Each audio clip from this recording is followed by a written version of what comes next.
I have another term for that. Remind me to tell you after the stream, but we're live. But we got to let it breathe. We got to let it breathe. Hang tight, gang. Hang tight. We're going to get this party started. Once the entirety of our MHH family is in the room, and we're good. So welcome in, everybody. Happy Easter. It is the Mile High Huddle podcast. I'm your host, Chad Jensen. With me, my fellow football priest. You know him, you love him, Zack Kelberman. Zack, there's a few different storylines that I wanted to pick your brain on tonight, and of course, find out what everybody in the chat thinks as well. But the first thing I want to open with really quick is what you made of the Jake Heaps tweet. Now, on the surface, it's quite innocuous, right? It's just a guy that's kind of doing I don't know what you would call it, a flex. Hey, look what we did. But the timing of it, I'll pull it up and show it to you guys. If it wasn't for the timing of it, I probably wouldn't have even brought it to the attention of Broncos fans. I wouldn't have written about it. We wouldn't be talking about it tonight. But the fact that he tweeted this after everything that's been done and said by Sean Payton about the removing him from the whole inside the building thing, the timing of him tweeting what we'll show you here on the doorstep, basically the Broncos kicking off Sean Payton's inaugural OTAs is suspect. But what do you think? Am I making too much of it? Well, I think what you said kind of hit the nail on the head in the building. From what we understand, Sean Payton has barred, and we don't even know if he barred Jake Heaps entirely from working with Russell Wilson, but they were in Broncos headquarters. They were away from the facility, and maybe Sean has no problem with Russell Wilson seeking outside help, if it's not in Dove Valley walls. The bigger takeaway here, though, Chad, is that Russell Wilson, like we've been talking about for a few weeks, if not a month, he looks better physically. He looks slimmed down. He looks like he's in better shape. And I'm no psychologist. I'm no Dr. Phil. It seems like he's a little better off psychologically as well, mentally, emotionally. He's smiling there. I know it's an off-season picture and he's smiling for the camera, but those are the things away from the football field, away from the tangibles, throwing the ball, taking a hit, whatever. The mental aspect, the human element was lost to so many people, and I think it had a major effect on his play last year. It seems like he's in better spirits now. Yeah, I mean, the fact that it's coming on the doorstep of training camp, I do draw some implications from that. It's almost like a poking the bear type thing. But at the same time, Zack, of course, Sean Payton expects, especially his quarterbacks, but all of his players to train in the offseason, many of whom either go to a facility and pay for the services of an expert there to train with, or they'll commission someone to work with them privately, a one-on-one coach. In the case of quarterbacks, Zack, that's often how it goes. Although, as I think back on it, I'm trying to remember if there was a guy that Peyton Manning leaned on. I guess David Cutcliffe at Duke is a guy that he would go to, but it wasn't like his everyday dude that he was training with. He would take, specific trips out to the East Coast. Him and his brother Eli, they'd go out, they'd train. I think Sean Payton expects his quarterback to keep in shape, work out, keep honing his craft in the offseason. And if this is the guy that Russell Wilson is going to choose to continue to work with on that front, I doubt Sean Payton is honestly, Zack, losing any sleep over that because it's not on his turf. It's not on his watch, so to speak.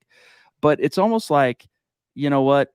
The Broncos are going to be back in the news cycle in a matter of days. And this is like Jake Heaps. Maybe I gave him what he wanted, Zack. Maybe I put him back into the news cycle. That's what he wanted. He just wanted to kind of get his name back front and center.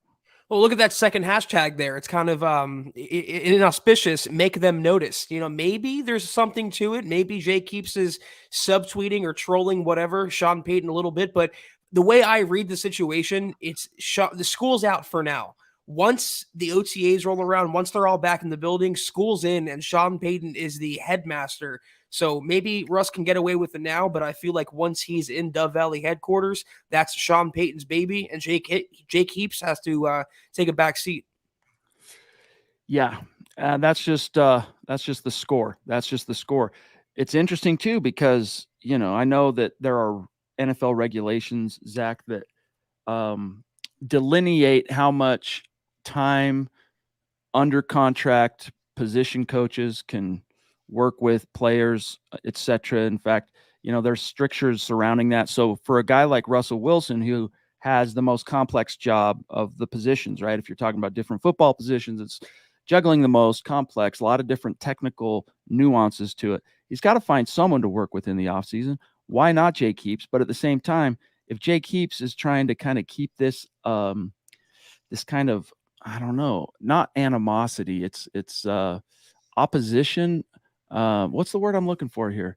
It escapes me right now, but maybe he would be advised Russell Wilson. I know he's got a relationship with this dude that goes back to Seattle and whatnot, but maybe he'd be advised to seek out his new head coach's advice on perhaps, hey, who do you like? Who do you know? Who did Breeze work with? Maybe try and shake things up a little bit, because if the best predictor of the future is the past, Heaps, if you look at his tenure working with Russ specifically, like the epoch of that union, hasn't been the greatest results for Russ. So, like, I would think he'd want to be amenable to the idea of maybe looking elsewhere for other possibilities, especially, Zach, if you quote unquote, hey, Coach Payton, I want to be coached. I want to be coached, and you're trying to ingratiate yourself to the new shot caller. You know who's not amenable to Russ is Drew Brees, who you just mentioned. Remember when Sean talked about that he kept blowing him up so much that it was almost annoying, and he had to go to Sean and be like, "Listen, can this guy back off a little bit?"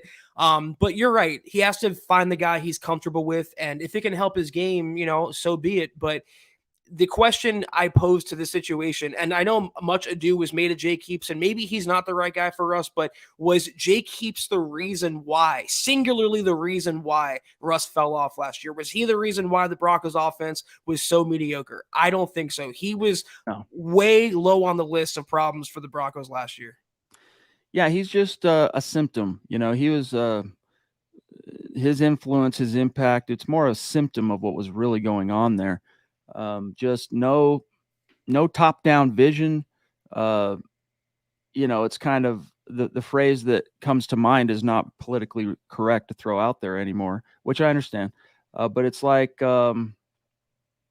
it's too many Chiefs, not enough Indians. Maybe that one's in politically incorrect too. I'm just getting myself into hot water here. But Zach, real quick, shout out to Chris Chances jumping in with an early super chat. Brother, you are the man. He says, Chad Zach Scott, still the best in the business. Very kind. And Michael Ronquillo jumping in early as well. Love you, big dog. Appreciate you every single night, because, Zach and I, we are your football priests. Every night that we're on the stream, we're here to offer you the absolution and the answers to your burning Broncos questions. Sometimes we're just here to help you get things off your chest, exercise those demons. And Mike, you're always here with us to help get that process along. So really appreciate you. Miguel as well, throwing down. Good to see you, my friend. And yes, happy Easter to everybody. Hope you've had a good day, enjoying your families, and celebrating the reason for which Easter is a holiday. So Phil saying, and by the way, love you, Phil. Hope you're doing well down in Tucson. Saying happy Easter. He says, I don't really care what Russ does as long as he produces the dubs. Zach, hashtag Buckham with a B. Go Broncos. It's what it boils down to. It's not a sexy answer. It doesn't make for much discussion or discourse, but I don't care what the Broncos wear. I don't care who Russ works with. I don't care how much of a robot he can be in front of the media, as long as the Broncos win. That is the bottom line, point blank, period. It really is. It really is.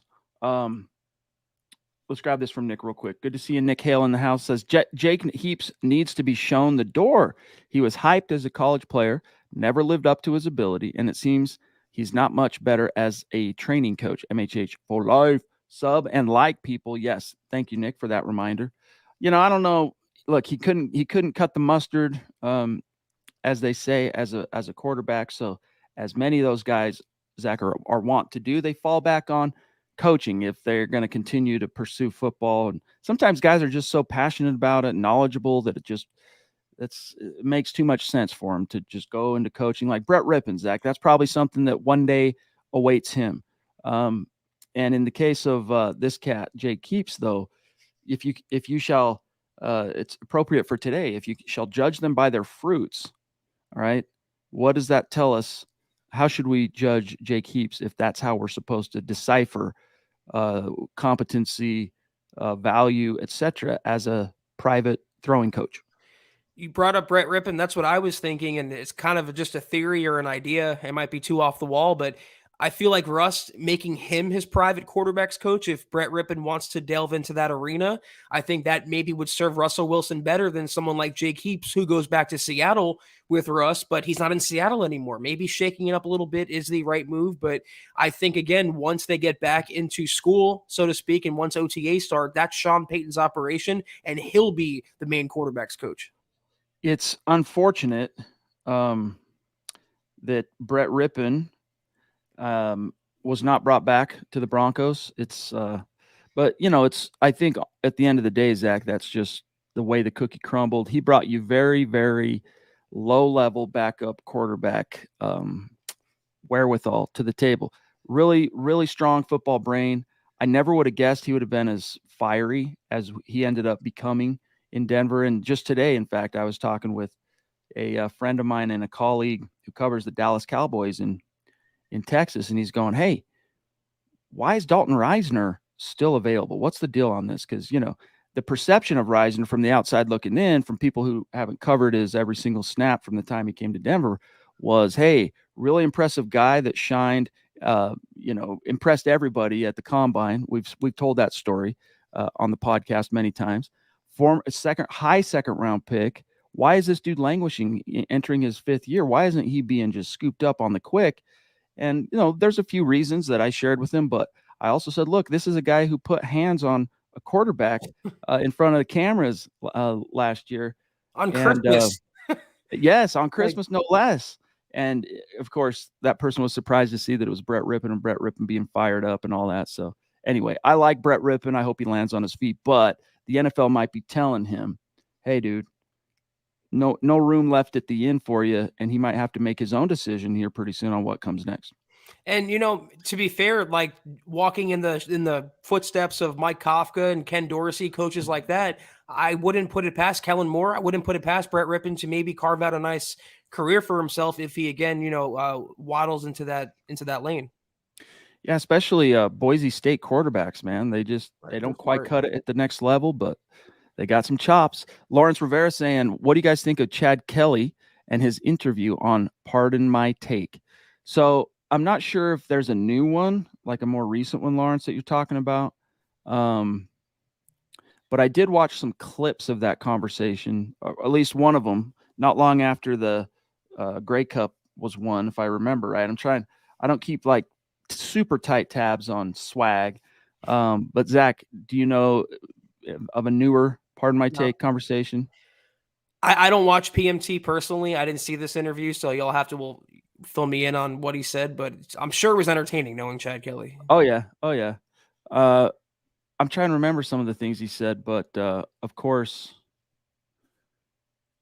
yeah, I remember the big thing was he was saying that he was comparing himself to a bunch of quarterbacks who were employed in the NFL, including starters and backups, saying he was better than this starter on this team, better than this starter on this team, and just doing the Chad Kelly flex thing, and then we'll grab Keith.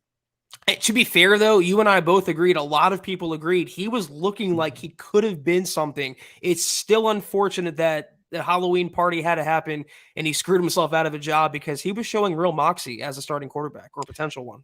Dude, he was literally like 2 weeks away from John Elway saying, to heck with it, let's see what he can do, because Case Keenum was not working out. Keith, what's up, brother? Good to see you. Appreciate you being in the chat, being supportive. He says, does Russ sticking with the same coach throw water on him, saying that he was going to do a lot of self-reflection?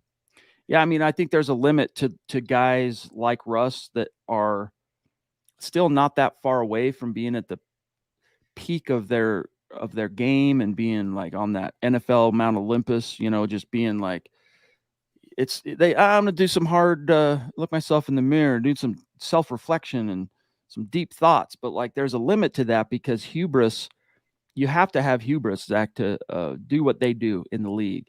And in a sense, as much as that can be an asset, you got to have it. It can also be a weakness that prevents you from maybe fully going through and being as clinical about yourself as you maybe need to be. And so, yes, Keith, I think this is at least part and parcel of him showing that there's a limit to what that self-reflection is. Well, remember what Sean said at the combine, I think it was, or sometime relatively recently, where there was a lot of people's fingerprints on what went wrong with the offense last year. It wasn't just one person. So to ask Russ to totally self self-destruct, sabotage in terms of breaking himself down and building himself back up. That's unfair because it wasn't solely him. I think he's already started that process though by losing a little weight. He looks better, I think in better shape. It's just a general observation. Hopefully he's in a better place psychologically, mentally, like we mentioned. But I don't think Jake Heaps was the reason why last year happened. So if that's the constant from last year, I think that's an okay one to keep going.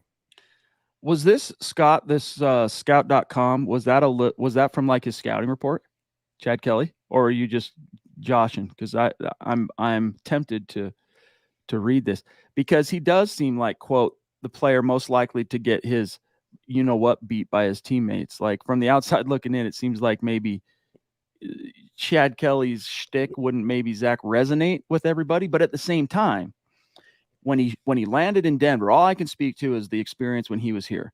And when he came to Denver, remember he was drafted injured, and he basically redshirted his rookie year. And it was his second year that he started to make waves and basically made Paxton Lynch expendable, etc.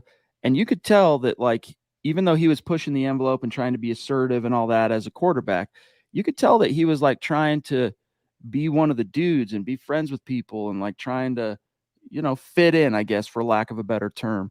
But I would be very curious to know how some of those guys really felt about him. Well, Chad Kelly got his ass beat by a guy with a vacuum cleaner. I think that scouting report is fairly spot on. I mean, $1 million talent, 10-cent head. What could have been? Indeed. But you know what? Seriously, like I feel the same way about just about every Bronco that comes through, and former Bronco. Like I do end up trying to at least keep tabs on where they go, and when they succeed, I want to give him props because he Chad Kelly, he's got a Canadian football ring, and it wasn't just as a backup. Like he was a backup for most of that season, but in the Grey Cup, he had to come in and he played what was it, 2 quarters, and was a big reason that his team was able to come out on top and win that. So like without him, he's kind of like a short term version for them of Brock Osweiler. It's like, do you win the Super Bowl without him? Probably not, but don't give him more credit than is necessary. Well, let's hope he's not throwing any fumbles like Osweiler used to do. In terms of ex-Broncos having success, Chad, I did see that Philip Lindsay playing for the Seattle Sea Dragons actually had his first rushing touchdown. So big props to Phil. I'll always root for him. I don't care about the league. I still think he should get another shot in the NFL. So I'm happy for him. Me too. There we go. Me too. Yeah, Mike helping us keep tabs on the Colorado kid. Man, maybe I've been in dereliction of duty, but I have not watched any XFL. Have you watched any of the No, games? I haven't either. It's like you get to the spring and by now you start jonesing for football, at least, speaking for myself. So maybe I should start. I just forget that it's there, dude. I forget that it's available to us. So I got to remember to check out some XFL. Nothing's ever quite resonated with me like the NFL has in terms of college ball or other sports leagues, like other alternate football leagues. I'm an NFL guy. So to me, it's the off season rolling in April. All right. So here's another storyline, Zach, that I want to pick your brain on. I think it's funny, and I think it just adds to the milieu, I guess, between the Broncos and the AFC West rivals. But Tim Patrick, who is coming back from missing all of last season with a torn ACL, he joined the Broncos Avenue podcast recently, and Zach, he got talking about the Chiefs and the Raiders, and I want to read this. I'm looking at my phone because, again, I can't pull up another tab or else it slows down the stream. So I'm just going to look from my phone. Here's what he said, though, Zach. Quote, on the topic of the Raiders and Chiefs. Quote, I don't like either of them, honestly. They both do it in different ways. The Chiefs do it in a cocky way. They have every right to be cocky, but to be cocky and not good, it rubs me the wrong way. I'm not a fan of the Raiders. I'm not a fan of the Chiefs. The Chiefs are cocky little SHI, close quote. So, Zach, your thoughts on Tim Patrick's remarks? I understand them, and I do like the fire. It makes for good offseason fodder, kind of intensifies the rivalry, but the Broncos haven't beat Kansas City, Chad, in what feels like an eon. And I don't see Kansas City being all that cocky personally. I don't see Mahomes being a cocky player. Maybe Travis Kelsey and maybe Chris Jones, but I have a lot of respect for Mahomes, a lot of respect for Andy Reid. And they just won another Super Bowl. They're allowed to kind of have their flexing moment. The Raiders are a different story, though. That's the thing is it's almost like, I don't blame him for venting a little bit, but it's kind of like sour grapes because look, dude, what is it? Week 2? I've lost count of the number of games, honestly. Is it 13? Is it 14? They have not the Broncos defeated the Chiefs since week 2 of the 2015 season. Um so that's sobering. And then you add to that, Zach, the Raiders have swept them 3 years straight, 6 straight victories for the Raiders over the Broncos. And you're going, what the heck is going on? Which, again, it's all symptomatic of this bad juju that the Walton Penner Group is trying to blow out of Denver. There's, it's like a rain cloud that's hovered over this city, and they're trying to blow it out of there with Sean Payton and all the other acquisitions that have been made this offseason. But, it's one of those things where, hey, he was asked, he said what he's going to say, but let it do your talking on the grass and snap these ignominious streaks because they are dat gum embarrassing.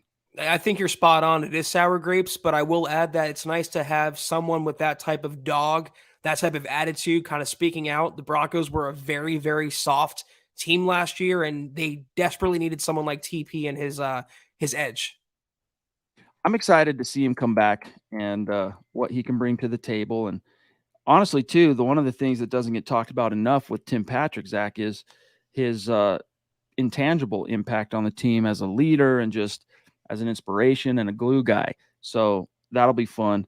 But he is going to wear a knee brace, apparently, and we saw what Cortland Sutton looked like after he wore a knee brace with that ACL. So hopefully Patrick can come back to looking to prior form right away, but it does take time with those injuries.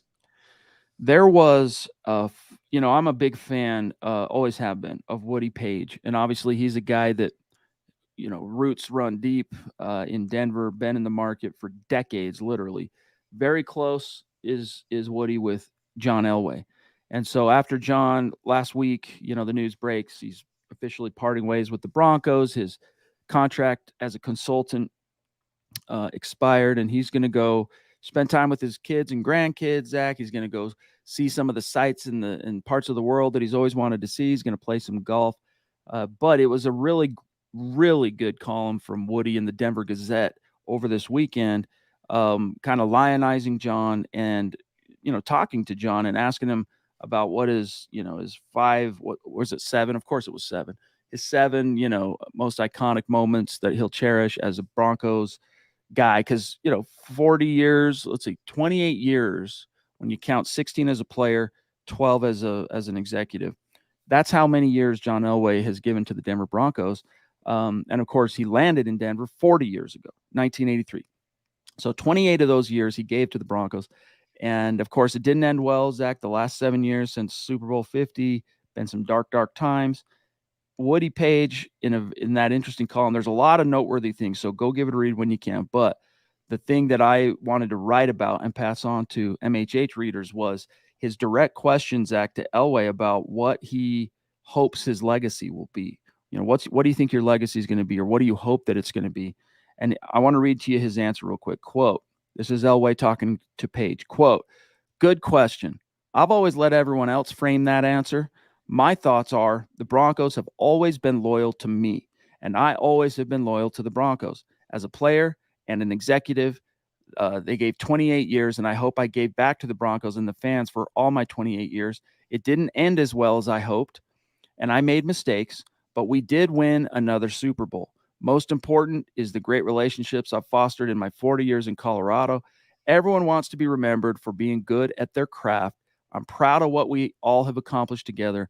I did everything to be the best I could, close quote. So he didn't really answer exactly what he hopes his legacy, because he's right. That's not for him to decide. That's for fans. That's for media. That's for, that has to happen organically. But I think, Zach, the sooner the Broncos get back to the business of winning, all right, and start separating, put a little distance between the modern current moment and these 7 dark years, the more people are going to start looking back on Elway's time in the front office with the respect that he deserves. Again, 7 years sucked, but 5 straight division titles, right? 2 Super Bowl berths, and bring in, as he mentioned and emphasized, another world championship to the Broncos. I think that will eventually be how his legacy is viewed, but it's going to take some time. I'm spot on. You used a really good word to open your remarks there, lionized. And I was thinking Elway deserves to be lionized. And what's surprising is there's so much pushback because fans remember it's what have you done for me lately? So fans remember how he left the team and not what he did during his time with the team. I mean, he is as legendary as you'll ever see for one franchise. Brought them 3 Super Bowls, one as a or 2 as a player, 1 as an executive. Went to 2 Super Bowls as an executive as well. I mean, you could not ask for more. He recruited Peyton Manning to Denver, kind of changed the whole course of Broncos history. He deserves his flowers, and I think you're spot freaking on. Once the Broncos go back to being a relevant and competent team, they'll all remember Elway, the fond way again. Look, people go, oh, Elway had it easy. He had Peyton Manning. That's how you explain the 5 straight division titles. That's how you explain the Super Bowls. It's like, well, yeah, that makes any GM's job, Zach, heck of a lot easier. But guess what? You got to give John Elway all the credit for getting Peyton Manning to Denver, because he was literally the biggest fish in the history of NFL free agency. And if John Elway doesn't play it the way he played it with Peyton in that recruitment process, he probably goes to Tennessee. He probably goes to Houston, or maybe he tries the NFC. There were a lot of obviously different interested suitors. Denver, it was funny because when it was first announced, I remember like it was yesterday, Zach, breaking news: Colts release Peyton Manning after 14 seasons. And I'm thinking, all right. And people start talking, oh, could you line it? Nah, Denver's not even. And then the reports come out. Broncos are one of the teams expected to express interest in Peyton Manning. And you're thinking, well, no, you got the Tim Tebow thing. You're fresh on the heels of that Tebow season. You made the playoffs. You won a playoff game. You had John Elway in his end of season presser saying that Tim Tebow earned the right to be considered the starter going into next season. But then John Elway turned on the juice, man. He turned on the gas and went after him. But what he did that was separated the Broncos from all the other suitors that tried to pitch Peyton Manning was he made that pitch. Here's why we think you would be the best with us. And then he let it go. If you love him, set him free, right? And that's what he did. And so Peyton came back to him. Whereas everyone else was trying to hard sell. They're trying to pressure him. They're trying to strong arm him. They're doing all these things. So even though it's easy to say, Zach, that without Peyton Manning, John Elway as a front office guy doesn't achieve any of what he achieved in that first 5 years. You have to give him credit for getting Peyton Manning here. And if you give him credit for that, then everything else falls at his feet as well. Even if you discredit the Peyton Manning recruitment, which is ridiculous on its face, he still built super teams. That was John Elway's doing. The 2014 free agent class, for example, all the UDFAs that Elway personally found and hand selected and signed as well. How about what won the Broncos, Chad, SB50? Their defense. He oversaw the hiring of Wade Phillips. He had an amazing and has an amazing eye for football talent and ability, and he should be remembered for the successes he brought to the organization and not the later year failures. Exactly. Michaela jumping in with a very generous super chat on Easter. Thank you. We Michaela. love the Duchess of MHH. Your jersey, by the way, your Tim Patrick jersey. That order is in. I'm sure it'll be on the way this week. So love you, appreciate you. She's saying happy Easter to the whole MHH fam. And Michaela, thank you so much. I'm curious what your thoughts are. Like right now, if you had to write, Michaela, the lasting legacy of John Elway, the front office guy in Denver, what would it be? What is his legacy? Zach, you bring up the 2 different Super Bowl teams, which, it's an achievement in and of itself to get there twice in 3 seasons, but the complexion of those 2 different teams were so wildly different. Yes, both quarterbacked by Peyton Manning, but the 2013 team, That was the 55 touchdowns. What was it? 606 points, still single season record. All the big offensive stuff. By the time they got to the Super Bowl, their defense was literally it was obliterated. Everyone that had talent, dude, was on injured reserve, including Von Miller, Chris Harris.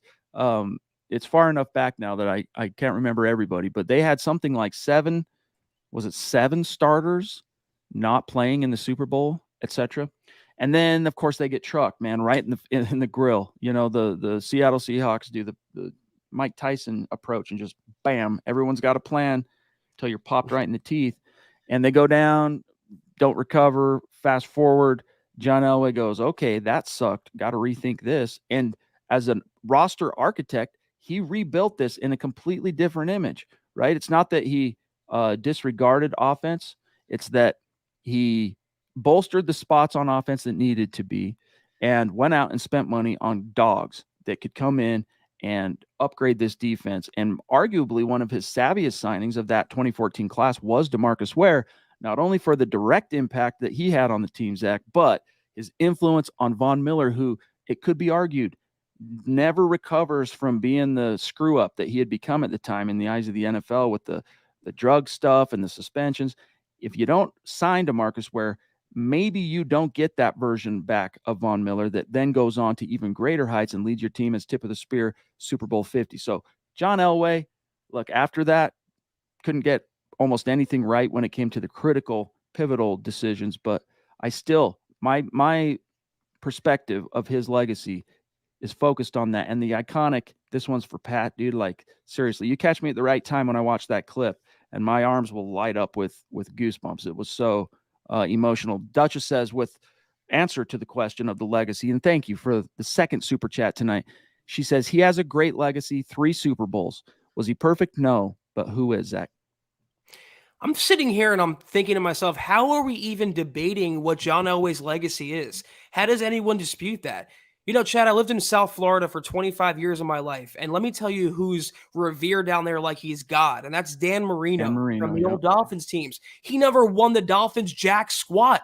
John Elway brought Denver and the Broncos franchise 3 Super Bowls, one as a non-player, one as an executive. You know how hard that is to transition from player to exec? It's almost impossible. He did it, recruited the best quarterback, I think, of all time, and then put those super teams together. Yeah, he didn't pick the right coach. Yeah, he whiffed on a quarterback or two, but his legacy is indelible, and it's untouchable, and I think indisputable. Lionize this dude for real. Give him a statue outside of the stadium. That's what I think they ought to do. Because here's another thing, and this isn't to make excuses for John Elway, because we all know where he went wrong. But his plan from the time he landed and Pat Bowlen said, hey, come be my guy. This Josh McDaniels business sucked. We're a couple of years out from me firing Mike Shanahan. Come in and help me save this thing. And John Elway's initial plan was, man, I'm just biding my time till I can get Gary Kubiak here. But he couldn't right away because Kub was still employed by the Texans. And then after he ends up getting fired, did Kubiak 1 year in between being fired from the Texans and coming to Denver with the Baltimore Ravens as their offensive coordinator, because John Elway could have gone out and brought him in then, right? He could have brought him in 2014, but the Broncos had just come off a Super Bowl, right? And even though it was an ugly, embarrassing loss to the Seahawks, like John Fox in 3 seasons at that point had done nothing but deliver 3 consecutive AFC crowns and a Super Bowl berth. So that's not really PR juju you want to mess with, let alone tempt the football gods. But eventually he got Gary Kubiak. I'm being a little long-winded here. And when he did, that was the plan, man. That was, he and Gary were going to, carry the torch forward for Pat Bowlen till kingdom come. And then Gary 2 years in says, nah, I'm out. And he had to rethink the whole thing, and then he just couldn't get that right. So I often wonder what would have happened in the aftermath of even 2016 if Gary Kubiak does not step down. No, I wasn't long-winded. That was a really good point and good contrast to the conversation here. Michaela's saying no one's perfect.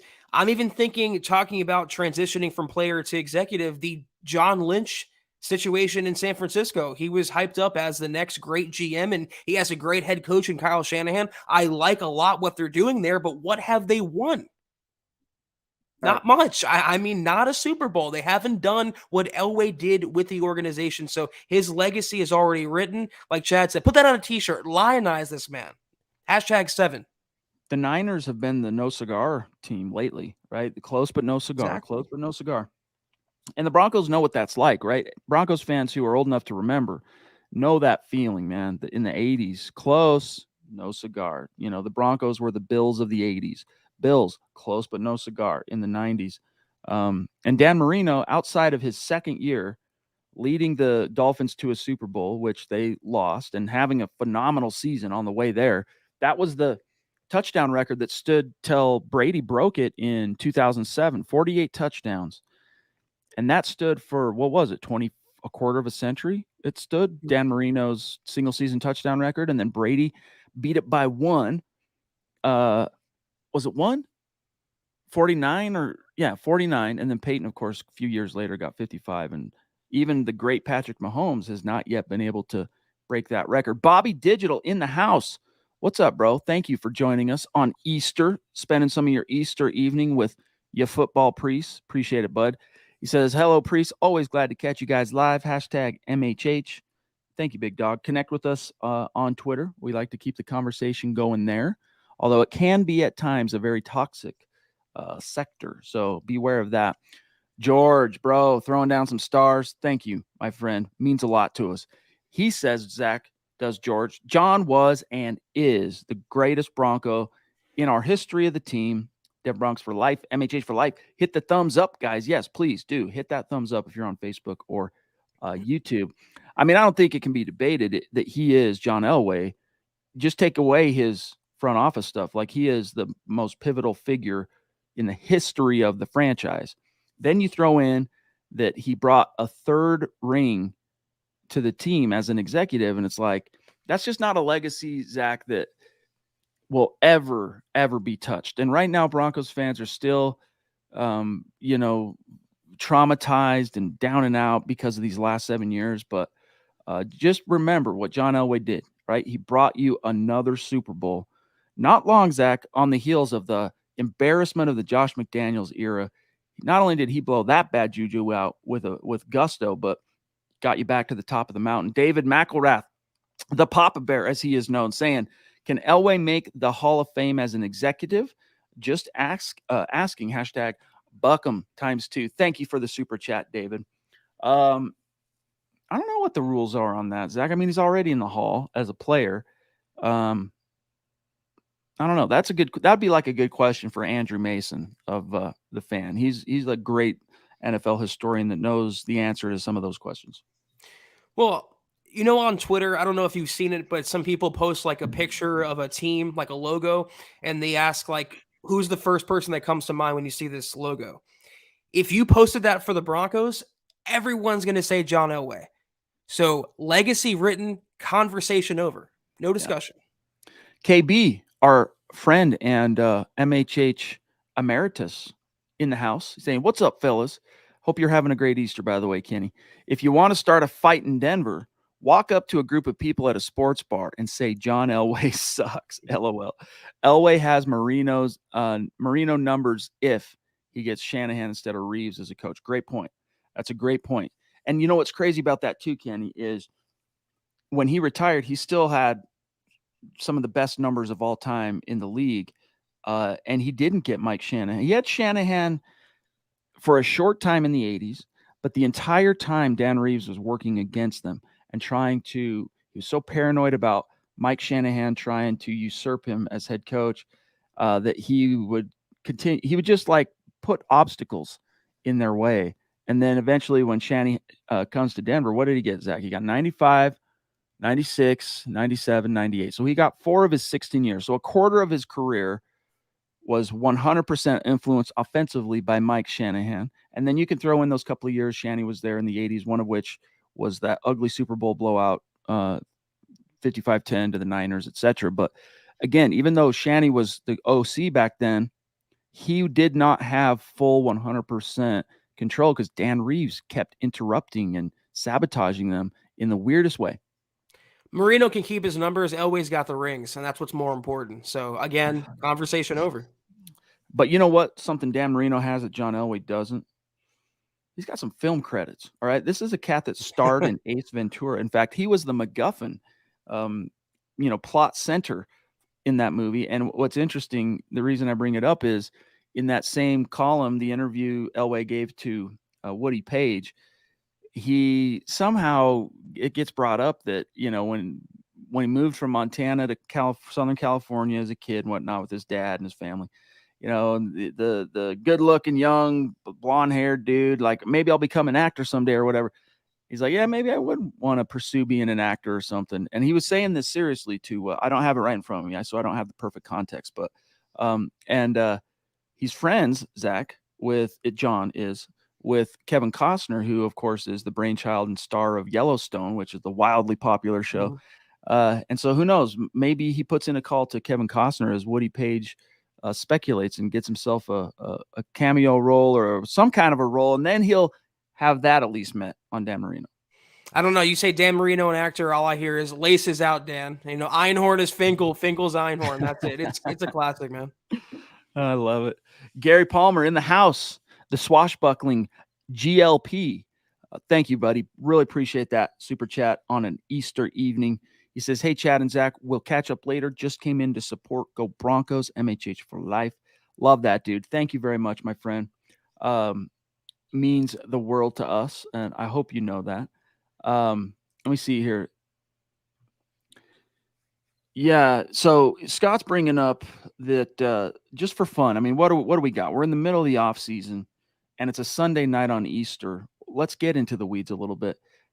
Bringing up that Dolphins Super Bowl, right? In '84, Dolphins were big favorites in that game. Zach, Mr. Producer, for what it's worth, he was in 6th grade, and they came up short in a big bad way. Never got back to the dance. Marino would get to the playoffs here and there with the Dolphins after that, Zach, but he could never even come close to getting back to the big dance. I think he made it. I think he maybe made it to a. I'll pull it up. I think he maybe made it to an AFC title game or two post 1984, but he just never could even come close. Meanwhile, Elway is going to 3 out of 4 in the 80s and then back-to-back victories at the end of his career in the 90s and says, adios. Elway had a good supporting cast to help him get there, but Dan Marino did too those years. He had a great group of receivers, and he had, some sort of running game, during part of his peak run in Miami. So again, it's whoever has the most rings, I feel like, is the most successful, the guy that I would want leading my team, but undoubtedly both great quarterbacks all time. Okay, so I'm looking at this real quick. All right. 83, his rookie year. 84. The Dolphins went again in 85. Didn't go again till the 90s. In 1990, literally got to the division round. Made it to the conference championship in 92. That was officially the last closest point that Marino was able to lead the Dolphins was conference championship appearance, lost to the Bills in 92. And then before he retired, they had 3 more playoff appearances, but a lot of L's, Zach, in the playoffs.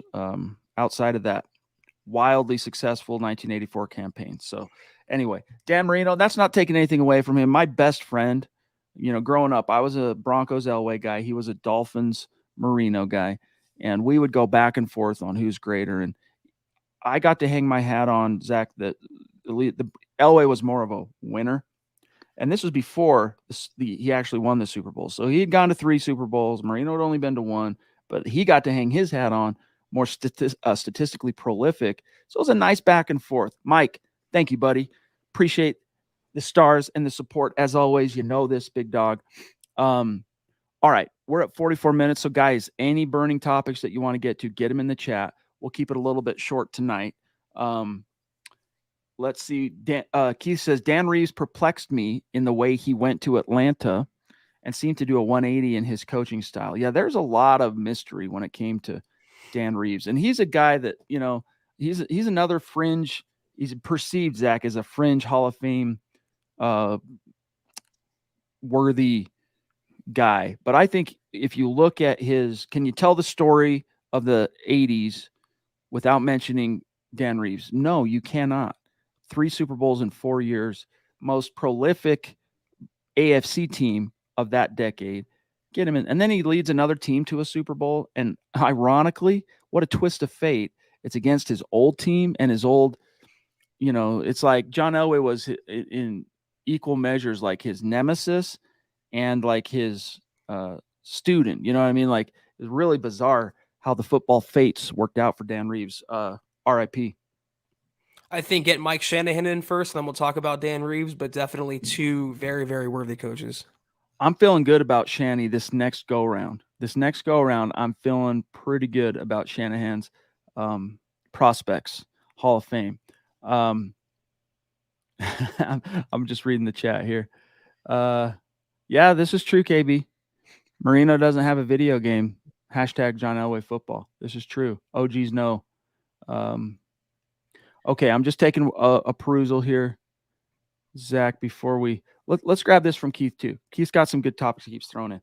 How many elite quarterbacks have gone on to be winners in the front office? John is elite. None. 0. Dan Marino, ironically, back to Dan, they tried that, and he didn't last. He relinquished the job. He goes, I'm not cut out for this later. And he left. That was it. Left him holding the bag. There are most Hall of Fame quarterbacks. They made so much money in the league, and they gave so much to it as players, Zach, that they're going, I'm done with football. I'm going to go enjoy the fruits of my labors. John Elway was such a sick maniac when it came to football. And, he's up there with the Michael Jordans in the world as far as competitive weirdo-ness, like just weirdo competitive stuff that is like next level. Maybe even he, though, Zach, doesn't go back to the league as an executive, if not for his father figure in the late Pat Bowlen really twisting his arm in kind of a way to say, I need you, come help me, John. So, the stars just aligned perfectly for that, but he's alone in that, Keith, for what it's worth. No other quarterbacks. In fact, Zach, if you look at former players, whether they were good or not, Hall of Famers or not, I mean, Ozzie Newsome is the only other former player of note to go on to win a Super Bowl as a GM that I can think of off the top of my head. I might be omitting somebody, but Gyla, thank you for the super sticker. You're awesome, bro. Thank you very much. Saying I've been out of pocket for a few days, but glad to catch you live tonight. Yes. Happy Easter, by the way, for those who celebrate the holiday. Much love. And from what I remember, I'm not sure that Marino was like the GM of the Dolphins. I think he had some VP title or some higher executive title. Elway was doing the nitty gritty, the day in, day out work, and built the Broncos into what they were in the mid 2010s. So tough job, hard to do, and Elway accomplished it. Again, legacy written. Love it. Guys, this has been a fun Easter stream. We've gone down some rabbit holes. We spent most of our time here talking about Elway, and for good reason. But guys, a parting message. I mean, most of the time I'm trying to tell you, go read our stuff at milehighhuddle.com, but do yourself a favor, a good Sunday read. If you haven't checked it out, is that column by Woody Page at the Denver Gazette. Don't miss that. Go read that for the true hardcore Bronco fans. You're going to want to read that. And thank you all for tuning in with us tonight on another wonderful installment of the MHH podcast. If you're not doing so, follow us on Twitter at the MHH pod. You can follow the main account on Twitter at Mile High Huddle, Chad at Chad and Jensen, myself at Kelberman NFL, and Scott, our producer, at Scout Kennedy. If you guys want some merch, Buckham merch, anything we have on the MHH inventory list, check out mhhmerch.com. I promise you guys good stuff in there. And also on facebook.com/Mile High Huddle Pod. Be sure you're liking that page and following that page. If you're on Instagram, follow us at mile_high_huddle. If you haven't, guys and gals, go to Apple Podcasts and leave your football priest a 5-star review for a chance to win some of that aforementioned merch each and every single month. But please subscribe, like, and share this video and every video you see on the MHH channel. It really helps us grow and reach more Broncos fans just like you. Amen. Love each and every one of you. Shout out to these great Super Chat superstars and supporters tonight, starting with the Duchess, Michaela Parker, Chris Chances, Bobby Digital, David McElrath, Gary Palmer, the Swashbuckler, Gyla Maples, and on Facebook, Michael Ronquillo, Phil McLaughlin, Lawrence Rivera, Keith Brugman, Miguel Santisteban, George Fox. Much love and respect. Had a blast talking with you tonight. Enjoy what remains of your Easter. Enjoy your families. Zach and I back in the saddle tomorrow night. Stoked. Can't wait to see you. See y'all then. Take care. And as always, go Broncos.